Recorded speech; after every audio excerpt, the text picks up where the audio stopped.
Hey everybody, it's the waitingfornextyear.com podcast. I am your host, Craig Lindell. I haven't talked to you in a couple of months, but I am back. The fact is, I just didn't have much to say. I haven't been watching the Indians that much, and I've been really busy volunteering and doing other things in my personal life, but I'm back, and I can't wait to relaunch this podcast and bring you all the best sports stuff. But first, I have some news, an announcement. A couple of years ago when we got together with Tom Valentino and Trav, Cool Trav on Twitter, and the Nail in the Coffin podcast kind of joined Waiting for Next Year, and we didn't really even know what that meant. Like, they post their episodes on our website and we promote their stuff just because they're like-minded sports talkers and their podcast is Straight Ahead Sports, and we like that. We like them and we like their podcast. Well, we're doing it again. Andy and Jared, Cleveland and Beyond, is another two-man sports talking Cleveland podcast, and they are jumping on board. So you're going to hear an episode or two from them on this feed at a certain point. You're going to hear them as guests on this podcast, and I think you're going to find those two guys pretty interesting. A little bit different than the rest of the personalities, the rest of the writers and people that we have around, but definitely kind of in that same vein of what we're doing, what Waiting for Next Year has been all about since the very beginning. So very excited for that. It's funny though, because I don't even know what it means. You know, when we brought the Nail in the Coffin aboard, what did that mean? Their podcast doesn't live on our feed. There's no revenue really to split up. So it's just like-minded people hanging out, I guess. So they're coming underneath the umbrella to hang out with us. And that's about it. So let's talk. Let's talk about Colin Cowherd, because everybody else is talking about Colin Cowherd. And I've tried really hard to frame this in the reference of, what if Baker Mayfield and Odell Beckham Jr. played for somebody other than the Browns? And how would I treat their clapback at Colin Cowherd if they weren't Cleveland Browns players? And I think what it comes down to is that my opinion is the same. I wouldn't really care. You know, until this feels like it's distracting from the Cleveland Browns mission on the football field, I guess I feel like it doesn't really matter that much. And I personally would never operate this way. I wouldn't let, and certainly at my advanced age, I wouldn't let somebody like Colin Cowherd occupy space in my brain, at least not for long. I might say one thing and then never address it again. And, maybe it is a fun game, but it kind of feels like these players, these guys are really mad at the talking head sports guy who just wants attention. Like I always liken it to the poker game. And in the poker game, Colin Cowherd's winning because he understands the game he's playing, versus those guys who seem like genuinely insulted.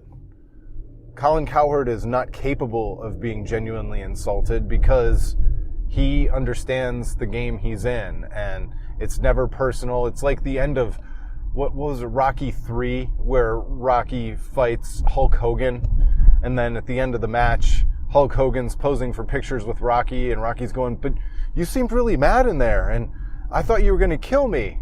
And Hulk Hogan's like, yeah, all part of the game. I feel like Colin Cowherd is Vince McMahon, and he gets it. And maybe Baker Mayfield and Odell Beckham Jr. don't get it and feel insulted, genuinely insulted, over a game that they're unwillingly playing. So from that perspective, I think it's stupid.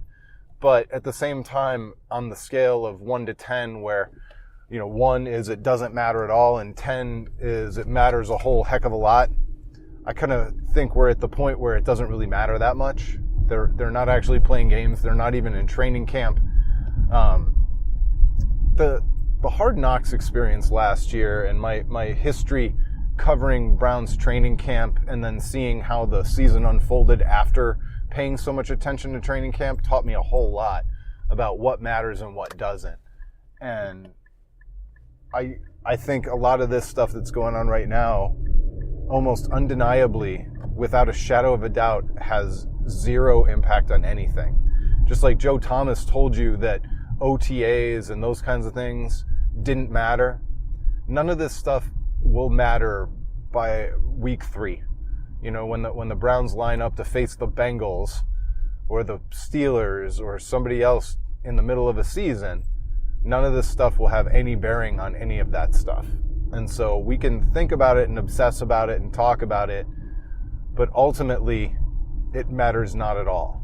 And so I think it's really important to understand that. And I think most fans have learned it. You know, I'm not saying that I'm the only one who could have learned it because I covered training camp. I'm just telling you that over the course of a 16-week season, including a bye week, a 17-week season, and hopefully playoffs thereafter, you just have to slot these things appropriately.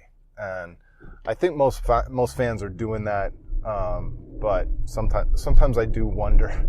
Sometimes I wonder because there seems to, and there's nothing else to talk about. So I mean, why not talk about it? But all part of a fascinating year for the Cleveland Browns, from being the most irrelevant team in the entire league to being one of the most fascinating teams in the entire league. It's a little bit scary. Like, the actual football, if they falter a little bit and have a successful season where they win 9 games and miss the playoffs, could still be some sort of a letdown. And that makes me nervous, because if the Browns go out and win 9 games, we should be very happy. But we're just not going to be. We're just not going to be. And that leads me to the Cleveland Indians and the horrible weight around the ankle of that expectations can be sometimes, because I mean, the Indians have been disappointing even without unrealistic expectations. They've been a team with that pitching staff in a contention window, and granted some of it's due to injury, but I think they've been nothing but a disappointment, and they've been boring to watch. I heard, speaking of podcasts that are part of our network, Todd and Matt Derry were talking about just how boring they are, how unentertaining they are. And that's something that's pretty much undeniable. You can talk about whether the Indians had good plans that just didn't work out. But what you can't argue is that this team is not entertaining to watch. And yes, we think of sports in a different light than we do Game of Thrones or some movie. But ultimately, what it comes down to is entertainment. And the Cleveland Indians are a really, really bad form of entertainment that costs a lot of money and time. And in Boston, I've said this before, I'll say it again for those who haven't heard it in a long time. In Boston, when I lived there before the era of champions, they used to call up when Troy O'Leary would let them down or something bad would happen. And they'd say, "They're ruining our summer. They're ruining our summer." That's what they would call in and say that on WEEI. It became kind of a meme before memes existed, because it was radio in the early 2000s. And I feel like the Indians ruined my summer. They're ruining my summer. They were supposed to be this team that was running away with the division. They were supposed to have the best pitching staff. 2 MVP candidates in Francisco Lindor and Jose Ramirez, and here we are. They're scuffling. They won last night against Boston, but they had lost 7 out of 8 before that, so I guess they're 7 of 9. I lost 7 of 9. But yeah, it's not fun.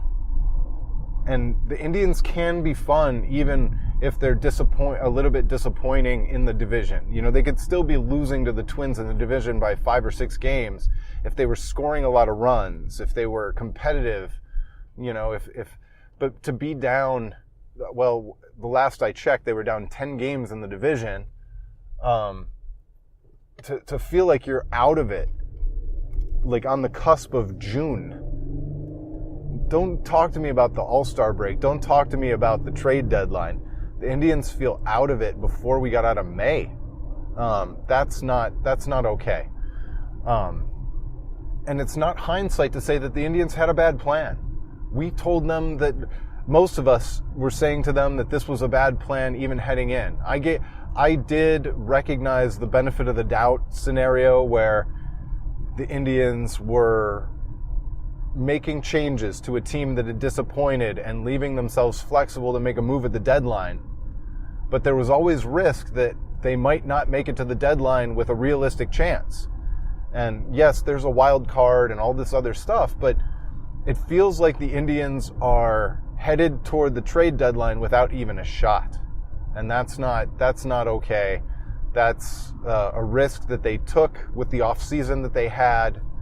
Now, if they had made smart moves and brought in guys and then those guys got hurt, you could just chalk it up to bad luck. But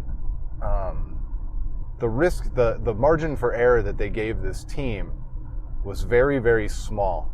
And most of us said that it was very, very small just based on how it happened. And now they've got to figure out how they're going to pay that price. You know, we're paying the price with the record and everything else. I'm not sure how they get out of it. Do they punt on this season? You know, and it's all complicated by the ownership group and the specter of having to trade Frankie Lindor, maybe Trevor Bauer, maybe both of them. And it's just hard to imagine a scenario where this team doesn't bottom out in terms of popularity and, you know, meaningfulness in the Cleveland sports scene if they trade those two guys or two guys like that. It just, at a certain point, it just feels like the impossible task. The Indians were on the cusp of winning the World Series in 2016. We didn't know at the time that that was the peak, but damn it if that wasn't the peak. Because even if the Indians find a way out of it now and they get back to the World Series sometime in the next 2 years, 3 years, it's going to feel like a new peak, not part of the same previous peak.